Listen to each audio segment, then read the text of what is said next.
Sénégal, bonjour, ça sent le Neferemba Mamrour Laïwar de Mabrour dans les tchayas des supposés voleurs de la République. En tout cas, l'observateur l'Obs au chapitre du rapport de la Cour des comptes sur les fonds force Covid-19 de renseigner que Ndeketeyo, Tchafengirem, Mafebidine Yakou. Bon, les révélations explosives, de l'enquête, sur les 1000 milliards de la Covid-19. On est où là? C'est l'interrogation qui s'imposerait au regard de l'actualité de l'observateur l'Obs, qui ajoute plus de 200 personnes auditionnées, des rapports d'environ 400 kg livrés au procureur par la DIC. Ainsi, plusieurs personnalités seraient assises sur des braises, surtout que l'observateur l'Obs nous renseigne les enquêtes de patrimoine, la réquisition des banques et cabinets de notaires au menu de l'activité de la DIC autour du rapport de la Cour des comptes sur les fonds Covid-19. Bon, 1000 milliards attirés au clair, le journal du groupe Futur Média de renseigner les collections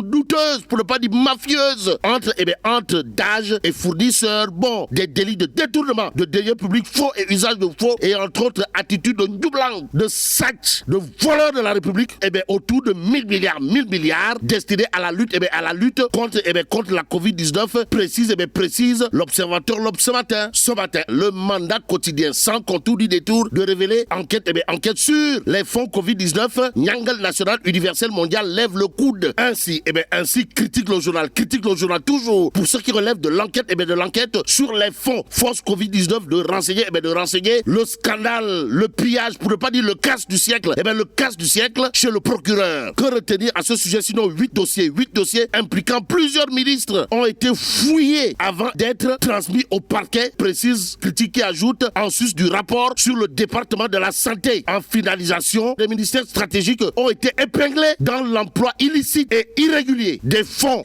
alloués durant la crise sanitaire du Covid-19, suffisant pour critiquer le journal de retenir et faire retenir une épée de Damoclès sur deux ministres, mais aussi et surtout ces candidats qui traînent des casseroles, pour ne pas dire qui gardent des cadavres dans leur placard. Mais placarder cette initiative, voilà ce que fait Tribune Quotidien ce matin. Le journal du groupe des médias, en tout cas au chapitre de la création d'un pool judiciaire financier, d'informer que Sawai Nyangal National Universel Mondial, comprenez Goro Adjaratou Marem Faisal, met ses proches à l'abri de la CREI. Bon, la Cour de répression de l'enrichissement illicite enterrée, et c'est l'évidence quotidienne qui nous renseigne clairement et nettement qu'il faut désormais dire Ndemsia le CREI, surtout qu'on se dirige vers la suppression de la CREI. Et là, retenons d'après l'évidence quotidienne que Ismaïla Madior Fall sera devant les députés aujourd'hui, dans la dépêche républicaine, l'organisation qui se prononce sur le remplacement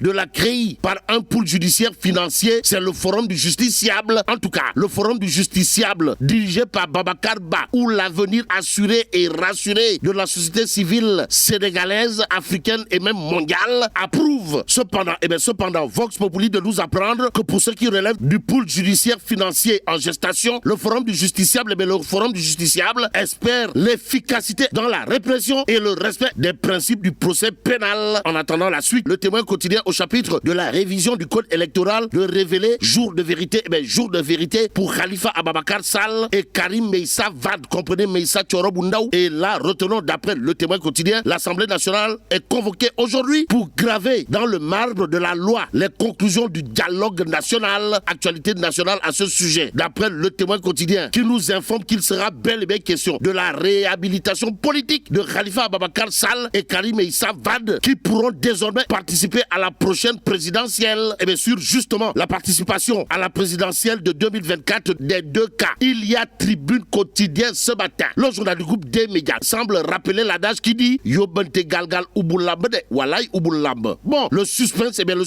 se poursuit pour Karim Meïssa Wade, comprenez Ndiak Boundaou et Khalifa Ababakar Sall, mais dans le camp de Macky Sall. Ça ne sent pas bon. Alors là, pas du tout bon.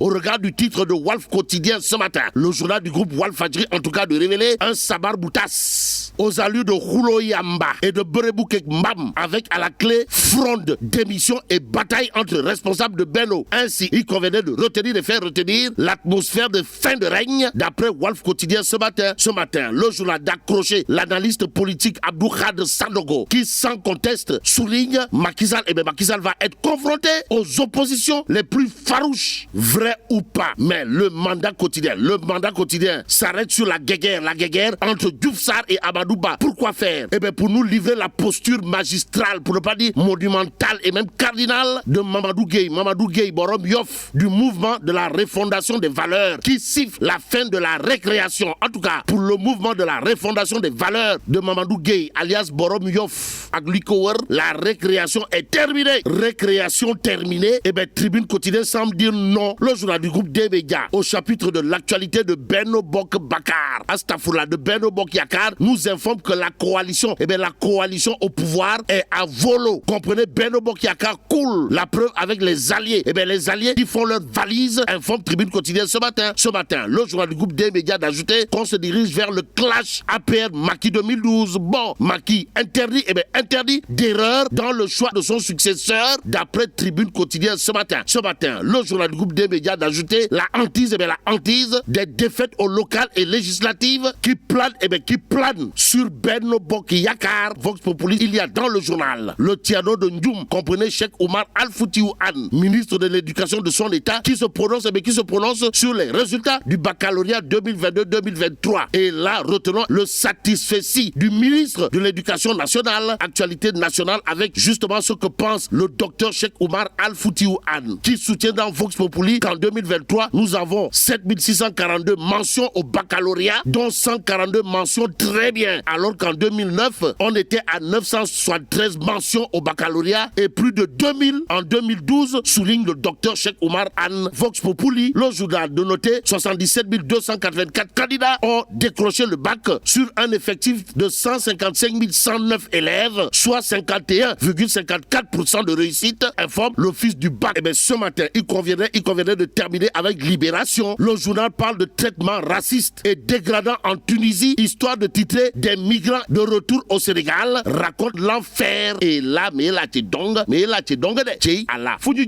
bon, que Dieu protège le Sénégal.